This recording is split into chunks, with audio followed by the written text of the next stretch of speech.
Bonjour, David de Tout pour les nuisibles. Je vais vous parler de la pyrale du buis. La pyrale du buis est un papillon qui nous est arrivé en fait d'Asie en 2009 avec des buis en pot. Ce papillon pond des chenilles qui sont extrêmement voraces. Elles peuvent détruire des buis en quelques semaines. Ici, vous avez un buis qui a subi une attaque l'année dernière et comme vous voyez, la quasi-totalité de ses feuilles avait été dévorée par les chenilles. Il est important de noter que malgré que ce buis a beaucoup souffert, il n'est pas mort. Dans l'immense majorité des cas, un buis qui a perdu toutes ses feuilles, la saison d'après, va pouvoir refaire de jeunes pousses.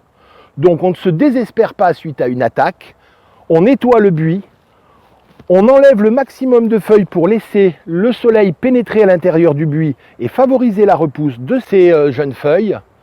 Et surtout, très important, la saison d'après, il faut traiter de manière à sauver votre buis. Pour lutter contre la pyrale du buis, on dispose de plusieurs outils. Le plus important est un insecticide du nom de BTK, pour Bacille de Thuringe version courtouscaille, qui est en fait une protéine issue d'une bactérie qui a la particularité de paralyser le système digestif des chenilles lorsqu'elles le mangent. C'est très important de bien comprendre que pour que le produit fonctionne, il faut que la chenille mange le produit. Si vous traitez avant que les chenilles mangent, ça ne marche pas. Si vous traitez après que les chenilles mangent, ça ne marche pas non plus. Par contre, le produit est extrêmement efficace et il a le très gros avantage d'être complètement sélectif.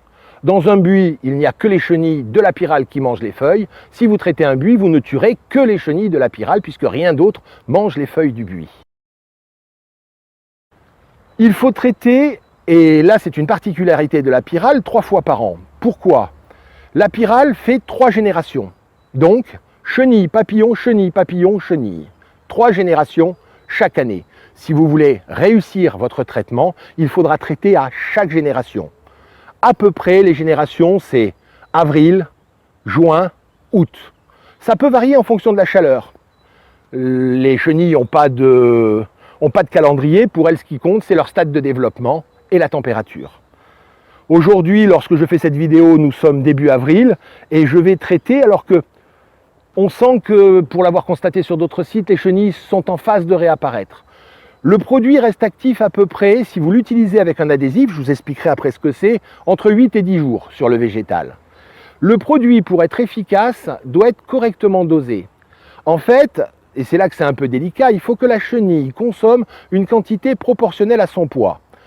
Plus les chenilles sont petites, moins je mets de produits, plus elles sont grosses, plus je vais mettre de produits. Tout ça en respectant les dosages qui sont donnés par les laboratoires. Les laboratoires, dans la plupart des cas, et c'est le cas ici aussi pour cette marque Dipel, vont donner un dosage à l'hectare, 750 grammes à l'hectare. Ce qui pour nous pose le problème que c'est difficile pour des buis de savoir combien ça va représenter. Donc je dirais qu'il faut prendre en compte à la fois votre nombre de buis, mais surtout la taille. Sur un buis qui est attaqué en début de saison, je vais mettre, en fonction du type de pulvérisation, entre 10 et 20 grammes pour 10 litres pour traiter le buis. En fin de saison, et si en particulier l'attaque est massive avec des chenilles de grande taille, je pourrais aller jusqu'à 30 grammes pour 10 litres. Toujours en gardant à l'esprit, je ne dois pas dépasser 750 grammes à l'hectare, qui est la recommandation du laboratoire. En dehors du BTK, il existe un autre produit disponible sur le marché. C'est un produit qu'on appelle à spectre large, c'est-à-dire c'est un insecticide qui va attaquer le système nerveux de l'insecte. Nous, on préconise un produit autorisé en agriculture biologique qui s'appelle le Sprotzit. Mais en gardant à l'esprit que comme c'est un insecticide à spectre large, lorsque vous l'utilisez sur vos buis, vous ne tuerez pas que les chenilles. Si vous utilisez ce produit, vous allez aussi tuer tous les insectes présents dans le buis, les insectes auxiliaires, les abeilles, les coccinelles, ce n'est pas sélectif. On n'utilisera ce produit que dans des cas de rattrapage extrême. Vous avez subi une grosse attaque, il n'y a plus les chenilles, on est entre deux générations, alors afin de limiter l'attaque de la génération suivante, vous pourrez utiliser le Sprotzit toujours de manière raisonnable et raisonnée et afin de préserver l'écosystème de votre jardin ou de votre parc. Il est très important de rajouter à votre bouillie un adhésif mouillant étalant. Sur notre site, on vous propose un produit de la marque Aquabiol qui, en fait, mélangé à la bouillie, va avoir une importance capitale qui est de coller le produit sur les feuilles. Lorsque vous traitez, comme c'est en particulier pour le BTK, c'est un produit par ingestion, il faut que la protéine reste le plus possible sur la feuille. Un adhésif mouillant va à la fois coller le produit sur la feuille, mais il a également un pouvoir étalant, c'est-à-dire que lorsque vous allez pulvériser, au lieu que le produit se retrouve déposé et tombe, ruisselle sur le sol, il va beaucoup plus rester sur le végétal. C'est donc très très important de bien penser à adopter un adhésif pour les traitements du buis. Je souhaite également vous parler de notre piège à phéromones. Le piège à phéromones a plusieurs usages. Un des plus importants est de déterminer les périodes de vol.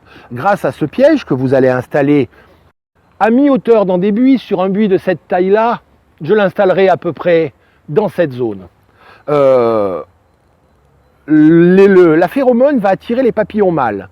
Alors ça a l'avantage de canaliser les populations. Tous les papillons que vous capturez ne se reproduiront pas et donc ça limitera les populations. Mais le plus important, c'est de déterminer la période de vol. Une fois que vous avez déterminé la période de vol, vous savez que vous devrez traiter 10 jours après la fin du dernier papillon capturé. Lorsque vous avez plus de capture de papillons, vous attendez 10 jours et c'est la période où le bacille de Thuringe sera le plus efficace, c'est-à-dire le moment où les chenilles consommeront. Pour installer le piège que l'on vous livre, c'est très facile. On ouvre le piège. Vous trouverez bien sûr les phéromones.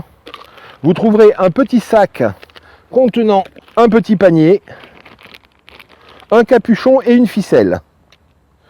Le petit panier se dispose sur le haut du piège. Dans le petit panier, on va pouvoir insérer une phéromone sans la toucher avec les mains. Voilà, j'ai inséré le petit bidon. À ce sujet très important, si vous le regardez de près, vous avez l'impression que c'est un petit flacon vide, ce n'est pas du tout le cas. En fait, c'est un flacon micro-perforé et la phéromone est bien à l'intérieur. On ne l'ouvre pas pour vérifier parce qu'on ne le verrait pas et on perdrait l'efficacité de la phéromone. Sur le petit panier, et une fois qu'on a mis la phéromone, on referme. On peut installer la petite ficelle qui va permettre de soutenir le piège. Vous allez devoir mettre à peu près un tiers, une moitié d'eau, une goutte de liquide vaisselle. Vous refermez. Et vous pouvez suspendre votre piège à l'endroit que vous souhaitez. Si vous avez des buis assez bas, vous pouvez tout à fait utiliser un bâton avec un système de pendu pour mettre le piège en restant toujours à une distance assez proche et à mi-hauteur de votre buis. Les papillons viennent vraiment vers les buis pour se reproduire. Vous trouverez également sur notre site un petit kit de protection individuelle. Même si les produits ont très peu de toxicité, le principe de précaution veut que l'on se protège au minimum les yeux des projections, une paire de gants pour se protéger quand on manipule les produits et un petit masque pour éviter de respirer les inhalations. Enfin, pour terminer la présentation des produits, je voudrais vous parler de l'engrais que l'on a sélectionné, un engrais spécial buis. C'est très important, en particulier sur un buis qui a été attaqué, de lui redonner de la force en le nourrissant, 50 à 100 grammes par pied, 2 fois dans la saison, de manière à l'aider à repartir et à retrouver la couleur de sa jeunesse. Je souhaiterais vous montrer ici un buis qui l'an dernier était absolument détruit. Il ne restait rien, mais aucune feuille. Pour vous montrer à quel point le buis est résistant, je veux que vous voyez ici toutes les jeunes pousses qui sont sorties cette année. Il ne faut absolument pas se précipiter pour couper les buis, même lorsqu'ils sont dans cet état-là. Ensuite, des jeunes pousses vont réapparaître. Vous attendrez au moins jusqu'à l'automne suivant. Une fois l'automne suivant, à partir de ce moment-là, vous taillerez modérément tous les bois morts pour ne conserver que les bois vivants et votre buis retrouvera toute sa vigueur.